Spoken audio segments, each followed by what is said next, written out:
Saya berikan ruang pada Bumi Zainul. Saya berikan ruang, tapi saya rasa dengan penuh rasa tanggungjawab. Sila. Berikan sukan kepada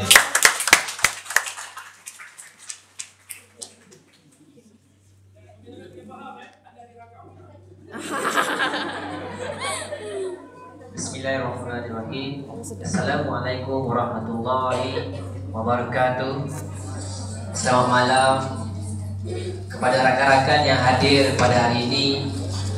Hari ini saya cukup berbangga kerana dijemput oleh rakan kita yang non-partisan, yang saya fahamkan, untuk mendengar suara anak muda dan juga suara mahasiswa-mahasiswi, terutamanya apa yang berlaku di Universiti Malaya. Saya tahu saudara dan saudari terbinga-binga memikirkan apa sebenarnya yang berlaku dan apa yang sebenarnya saya nak bawa. Saya rasa Datuk Saifuddin sendiri dah tahu apa yang saya cuba bawa, sebab saya kemurah perkara sama yang saya bawa dan juga idea sama yang saya bawa. Sebelum saya terus kepada pandangan dan juga idea saya berkenaan tentang apa yang saya cuba bawa, saya nak ceritakan sedikit perkembangan tahun kedua saya di Universiti Malaya yang akhirnya menyebabkan saya ni cetus berani lantang untuk bersuara. Saudara, kalau kita lihat bagaimana peranan anak muda di zaman-zaman dulu, sebagai seorang Islam, sebagai seorang yang beragama Islam, tahu berkenaan tentang sejarah Islam. Bagaimana cerita 7 pemuda dalam surah Al-Kahfi, bagaimana mereka ini tetap dengan pendirian walaupun terdapat tomangan dan sebagainya. Bagaimana Sultan Al-Fatih waktu ketika itu dia sangat muda, dia tahu apa yang beliau perjuangkan yang berlandaskan kebenaran. Akhirnya dia mendapat cita-cita beliau.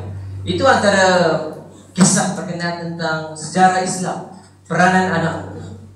Mari kita lihat bagaimana sejarah peranan anak muda di Indonesia. Bagaimana mereka ini melihat jika ada pemerintah yang zalim, mereka terus singkirkan. Pengalaman pada tahun 1998 mengajar bagaimana pemerintah yang zalim, mahasiswa bangun tolak pemerintah yang zalim. Itu kisah di Indonesia. Bagaimana pula kisah yang sekarang berlaku di Hong Kong? Pelajar-pelajar sekolah menengah nak mengembalikan balik nilai demokrasi di negara mereka. Bagaimana mereka berfungsi. Begitu juga di Malaysia. Sejarah Datuk Saifuddin ceritakan tadi, bagaimana peranan mahasiswa daripada sejak dahulu lagi. Mereka bukanlah partisan, tapi non-partisan. Di peringkat saya sendiri, apa yang saya cuba bawa adalah berkenaan tentang idea kebebasan akademik.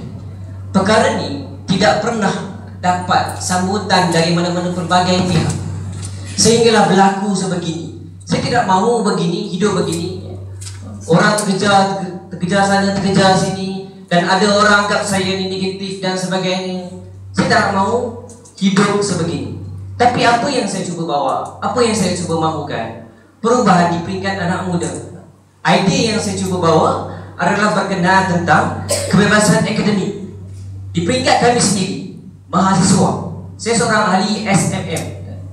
Kami dengan beberapa lagi pihak mahasiswa, kami dah draft satu polisi pengajian tinggi. Mungkin mahasiswa di peringkat kami ada idea. Ada setengah orang kata, "Oi, kamu mahasiswa hanya pandai rebel saja, pandai demonstrasi saja. Tapi mana idea? Mana idea?" Apabila kami keluarkan idea, tak ada langsung pihak yang cuba membawa kami berbincang untuk berdiskusi. Kalau tak setuju sekalipun, biarlah dipatahkan dengan hujah yang ilmiah. Jangan halang saya masuk ke mana-mana institusi. Dengar dulu apa yang saya cakap. Bukan saya kutuk kerajaan, tidak. Saya hanya beri pandangan saya. Kalau tak setuju, silakan soal jawab dengan saya. Itu yang saya cuba nak bawa. Okey, apa yang saya dan rakan-rakan saya bawa adalah berkenaan tentang polisi pengajian tinggi yang merangkumi 8 teras utama. Dan saya rasa saya dah sebarkan dah di media sosial dan sebagainya. Dan insya-Allah kita akan buat satu forum. Kita akan buat satu diskusi. Kita akan menjemput seluruh mahasiswa di peringkat Malaysia maupun di luar negara. Datang, kita bahas, beri pandangan, yang mana setuju, yang mana tidak setuju, tetapi dengan laras ilmiah. Itu yang saya cuba bawa. 8 teras polisi.